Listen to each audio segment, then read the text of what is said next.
Suave Nação Perdida. Aqui quem fala é uma aranha perdida, falando diretamente de Mandacaru. E hoje vamos nos perder nos capítulos 13, 14 e 15 de Jujutsu Kaisen. Mais um resumo para somar. Dito isso, vamos começar pelo capítulo 13, que poderia receber, tranquilamente, o título de Tem Algo Faltando. E esse capítulo começa mostrando isso. O Itadori está na expectativa para o treino de assistir filmes, porém, o Satoru puxa uma ferramenta que vai fazer o treinamento ser realmente efetivo. O objeto é um pequeno boneco com luvas de boxe, mais um corpo amaldiçoado feito pelo diretor Yaga.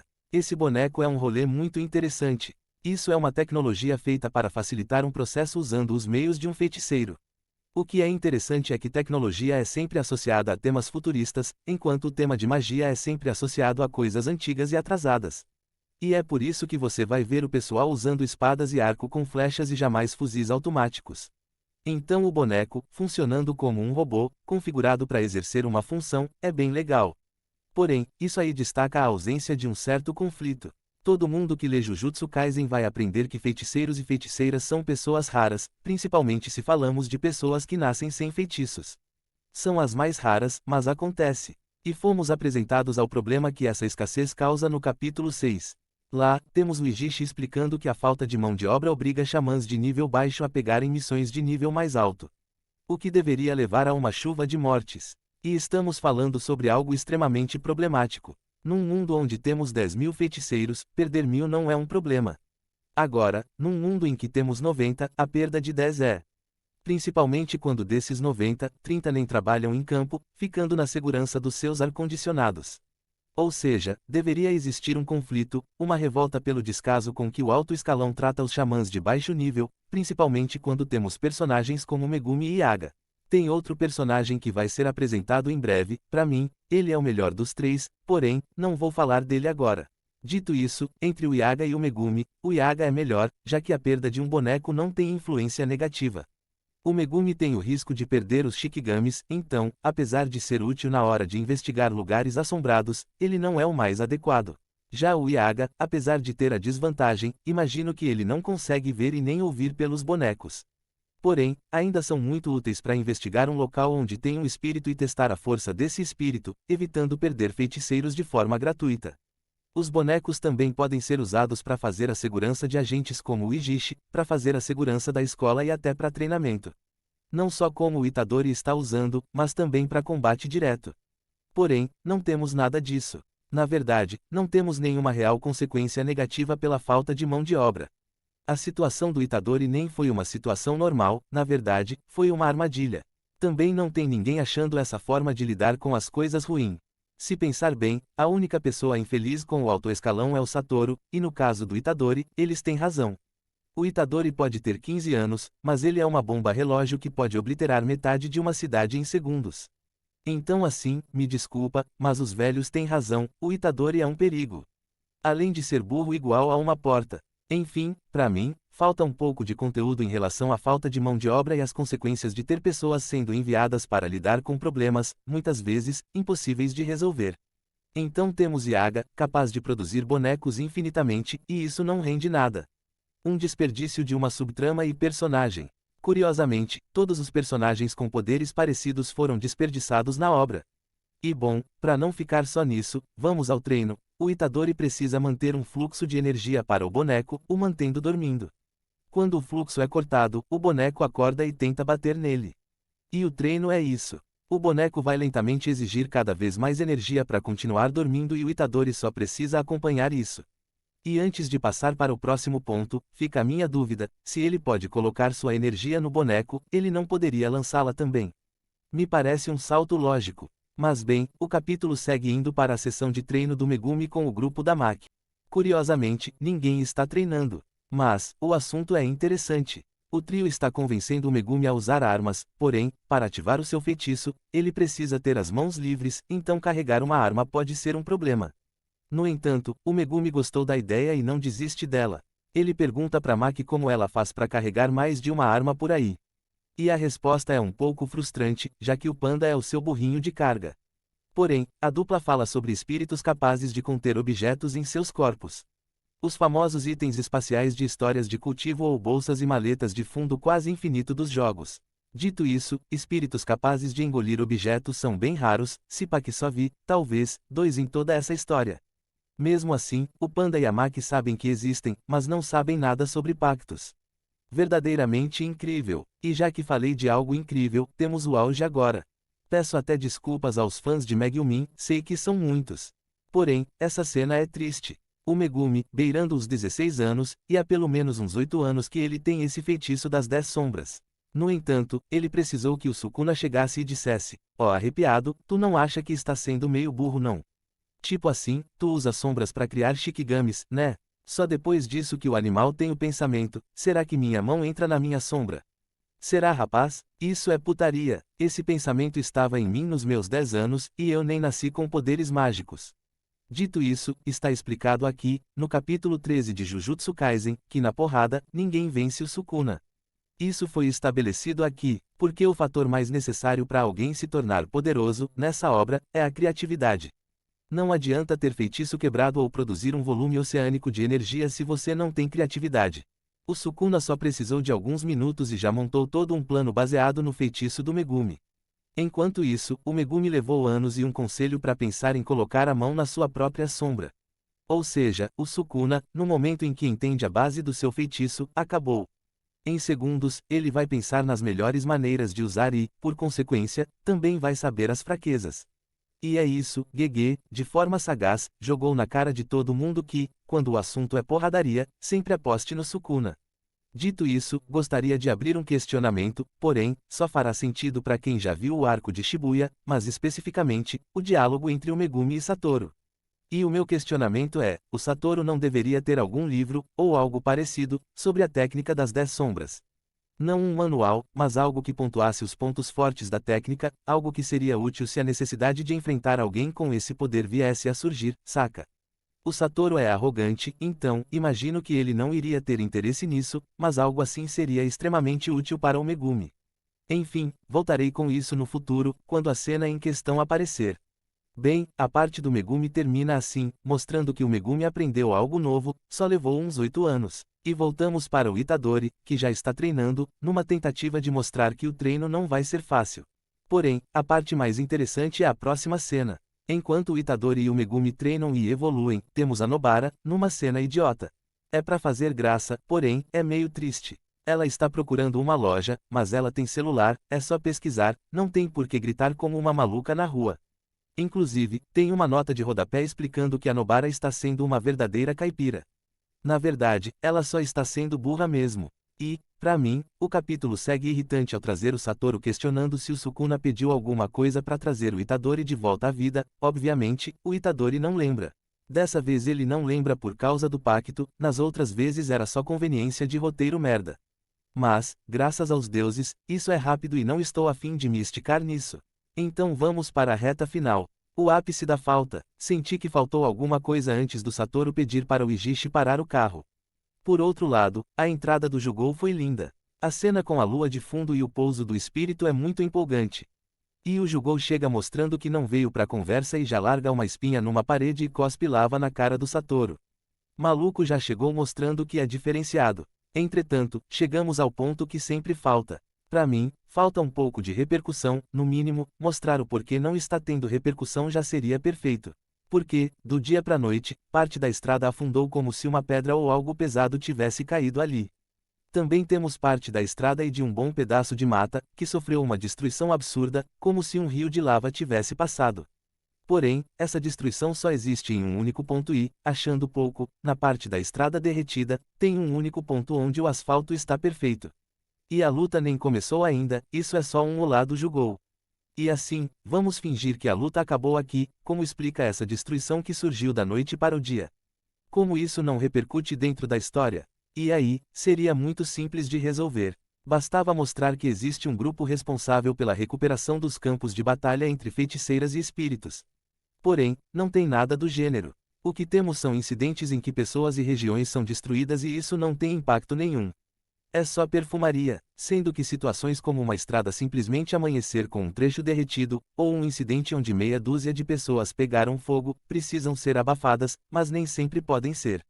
E quando não podem ser, vai gerar medo e o medo vai gerar mais casos de espíritos. Então, isso é importante e, para mim, faz falta não ter nada sobre. E é isso, esse capítulo termina com o Jugou todo alegre, sem saber que essa luta o mudaria para todo o sempre. Inclusive, o Jugou é o único que muda. O Itadori que apanha direto não muda nada, mas o Jugou só precisou apanhar uma vez. Dito isso, pulemos para o próximo. Esse deveria receber o título, Sou maior que o Itadori. E, para começar esse capítulo delinquente, temos o Jugou mostrando um pouco do seu poder.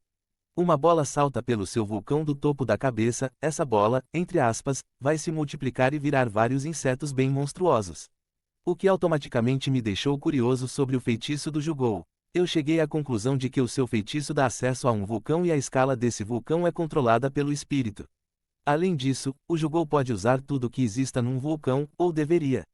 Porque assim, desde quando vulcões têm insetos voadores, qual será a ligação?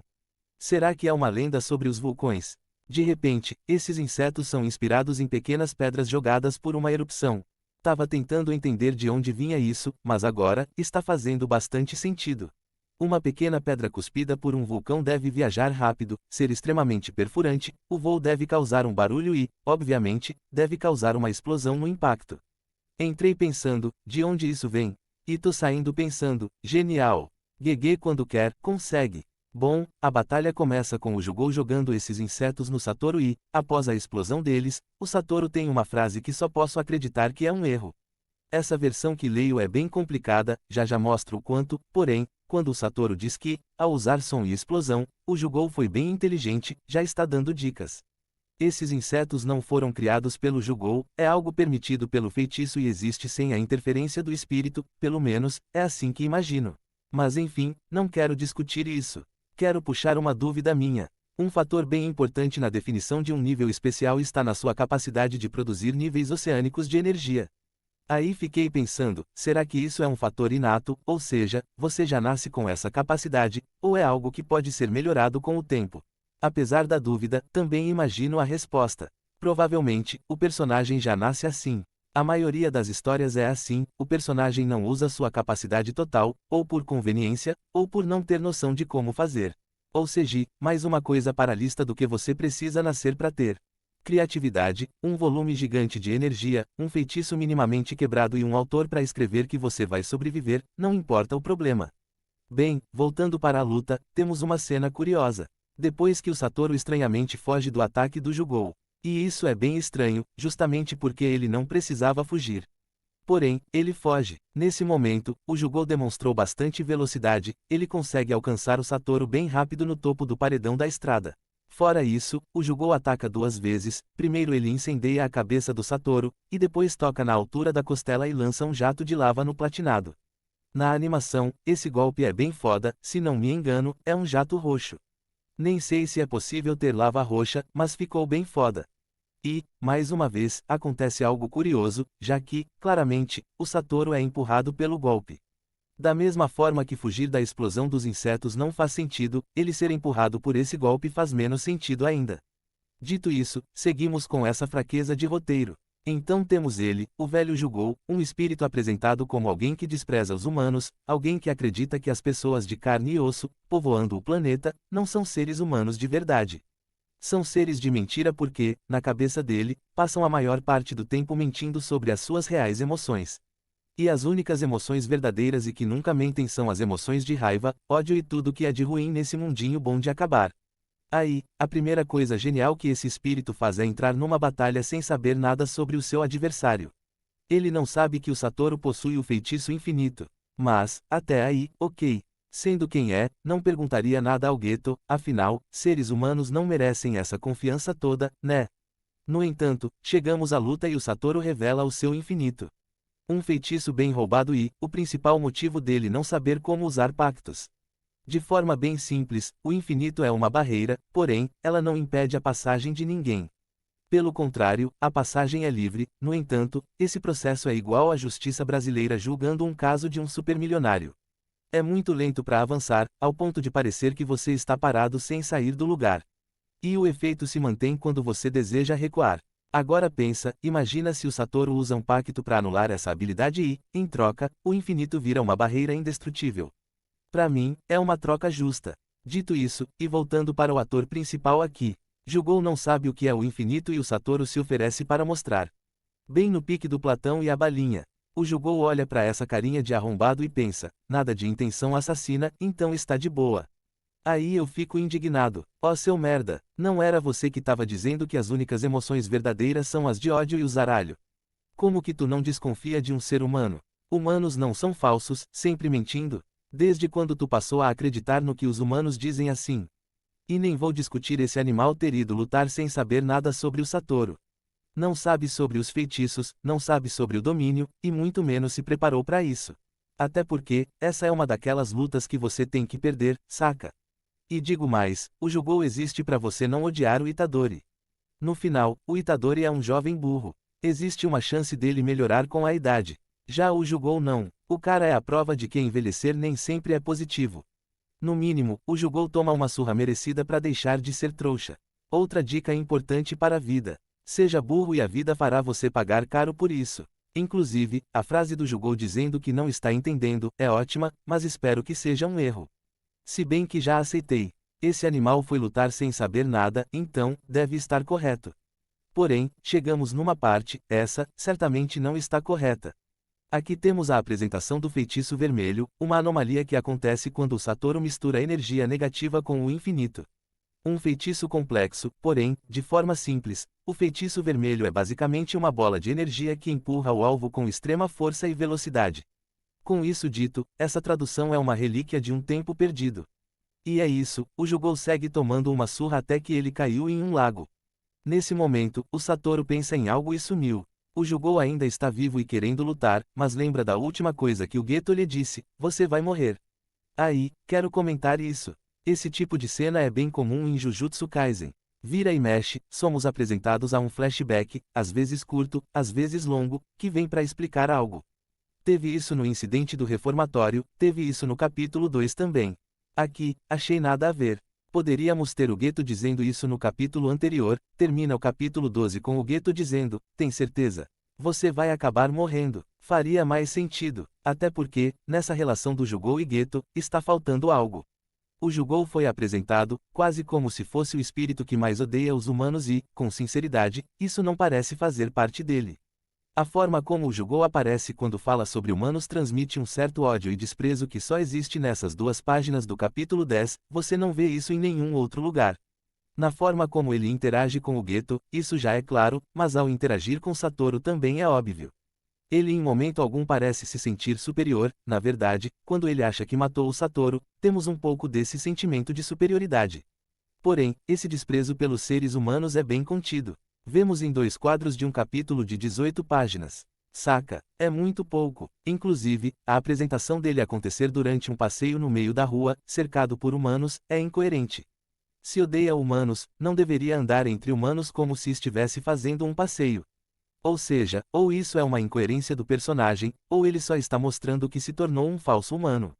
Já que, mesmo odiando os seres de carne e osso, consegue fingir que não sente nada enquanto anda tranquilamente pelas ruas lotadas de seres falsos. Inclusive, quando o Jugou viu o Itadori, por ser alguém que tem esse preconceito com seres humanos, deveria desconfiar do Geto. Não agora, mas tipo assim, uns 2 dias depois, pensando com calma, desconfiar sobre como o Geto tinha, de certa forma, certeza de que o Itadori estava vivo, deveria ser visto como algo suspeito. Pelo menos um pouco de implicância deveria existir entre Jugou e Geto.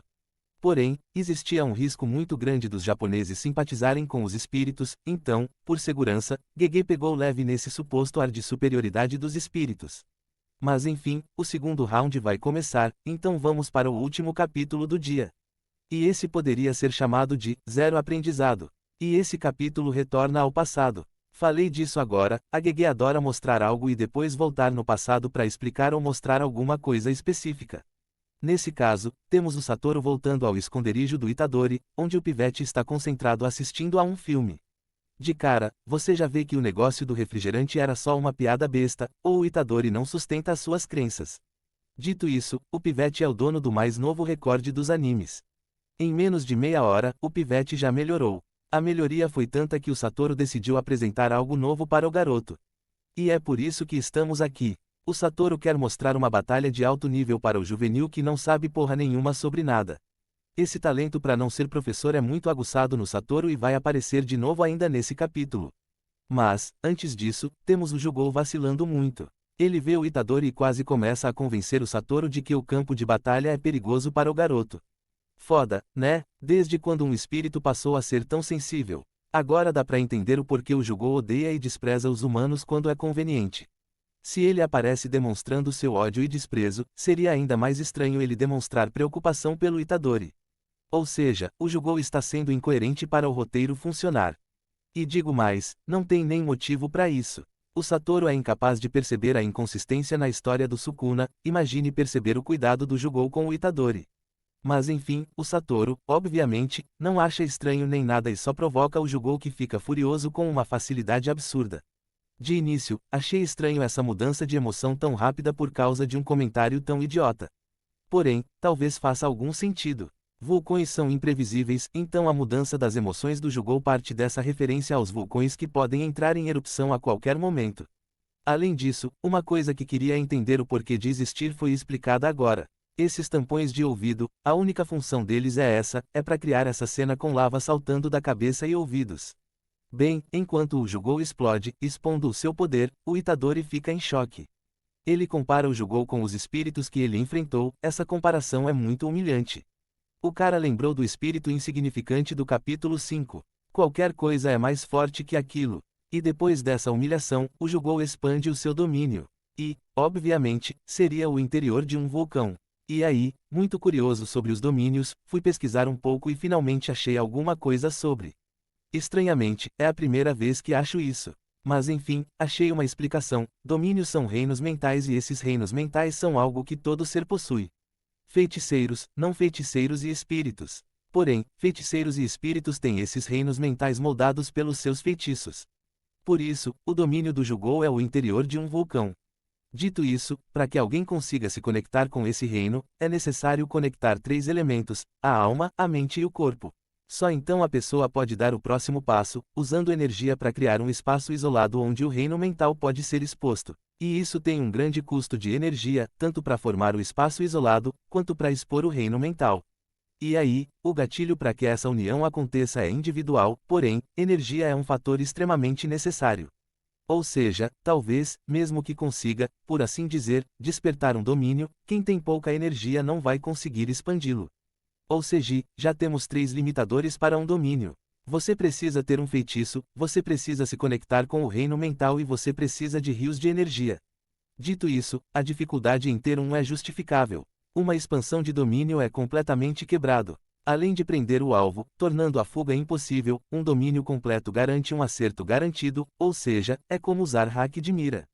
Porém, existem meios de se defender e o Satoru, obviamente, ensina ao Itadori todos eles. O primeiro método é usando o seu próprio feitiço para se defender, mas o Itadori não tem feitiço. O segundo método é perfurando o domínio, fugindo de dentro, mas ele não aconselha fazer isso. Também não acho que o Itadori consiga furar de dentro para fora. E antes de continuar na aula, um pequeno parênteses para destacar o Jugou reescrevendo a história. No capítulo 12, ele basicamente gritou que mataria Satoru Gojo. Agora, era tudo brincadeira, porque ele é muito brincalhão e gosta de brincar. Enfim, enquanto o Jugou está puto por estar sendo humilhado por um ser humano. O Satoru seguiu dando a sua aula, como o assunto é lidar com domínios, ele traz o último método utilizável, e isso é, expandir o seu próprio domínio. Muito foda, e adivinha, o Itadori também não pode usar esse método. O que é incrível. Primeiro que isso tudo, de qualquer forma, é inútil para o Itadori. É como você pegar uma criança, depois do seu primeiro dia na alfabetização, e levá-la para assistir a uma cirurgia de transplante de coração. Agora, isso é uma fantasia, então, minha comparação, apesar de correta, não é perfeita. No entanto, o Itadori não vai aprender nada com isso, mas poderia. Temos que pensar o seguinte: qual é o maior problema do Itadori no momento? Poderíamos pensar que é força, mas a força no ataque não é o real problema. Ele precisa melhorar a sua resistência. Se ele não fosse facilmente picotado, não precisaria trocar de lugar. Se sua resistência fosse maior, ele poderia segurar o espírito sem precisar da interferência do Sukuna. E agora, conhecendo os domínios, a ideia de tornar o seu corpo mais poderoso defensivamente, para mim, era o caminho mais lógico. Porque, ao buscar um método para tornar o corpo mais resistente defensivamente, automaticamente, também tornaria ele mais forte ofensivamente. Principalmente depois de conhecer a existência de domínios e saber que não possui nada que pode ajudá-lo a se defender disso. Por consequência, para mim, o caminho que o Itadori deveria seguir é: eu preciso me tornar tão resistente quanto o metal mais resistente do mundo, então, como faço isso? Até porque, o Sukuna agora quer ficar vivo e isso quer dizer que, se for necessário, ele vai se intrometer. Por isso, o Itadori precisa se proteger urgentemente. Mesmo que ele não consiga vencer o inimigo, basta ele não se machucar. Se ele se colocar numa situação em que a sua vida está em risco, o Sukuna vai assumir. Infelizmente, o Itadori vai esquecer que o Sukuna quer ficar vivo, mesmo que essa informação não esteja protegida pelo pacto. O pacto com o Sukuna é: vou consertar o seu coração e você vai viver. Em troca, quando eu disser Xablau, o corpo será meu por um minuto e você vai esquecer que aceitou esse acordo. Ou seja, ele sabe que o Sukuna mudou de ideia e quer ficar vivo, logo, ele não pode mais dar brecha para isso. Ou não deveria. Infelizmente, o Itadori não vai aprender nada, não vai absorver nada e, como ele é o protagonista, irei parar por aqui, porque fui ameaçado outro dia. Bom, depois de reclamar e o Satoru mostrar com todas as letras que não nasceu para ser professor. Finalmente conhecemos os seus belos olhos e, por tabela, o seu domínio. Como a regra manda, o domínio do Satoru é formado pelos seus feitiços. Exatamente, para quem não sabe, ele tem dois. Como o primeiro não foi explicado ainda, fiquemos no infinito. O infinito torna o tempo lento, então quem é preso no domínio do Satoru sente que o tempo não passa, sente como se estivesse num lugar infinito. Principalmente porque a mente também é atacada por informações que simplesmente são jogadas lá. E isso tem a ver com os olhos do menino. Dica: Lua Superior número 1. Bem, é isso. Essa luta nunca foi equilibrada e a competição de domínio só reforçou isso. Quando o Jugou percebeu que algo estava errado, ele já tinha perdido a luta. Porém, o Satoru quer informações, por isso deixou o espírito vivo, mas sem corpinho. E o Itadori não parece ter ficado desanimado, já que feitiços parecem ser muito importantes e ele não tem nada para jogar. Mas até aí, não dá para achar estranho. E bem, o capítulo se encerra com o surgimento do Geto e do espírito de Olhos de Pau. Inclusive, é impressão minha, o Olhos de Pau não faz muito sentido. Ele tem um tecido costurado no corpo escondendo o braço direito. Por quê? O braço não pode tomar luz do sol, é isso. Se é isso, então tudo bem. Enfim, é isso. Resumo, análise dos capítulos 13, 14 e 15 finalizados. Se chegou até aqui, muito obrigado. E até o próximo vídeo, nesse mesmo horário, nesse mesmo local.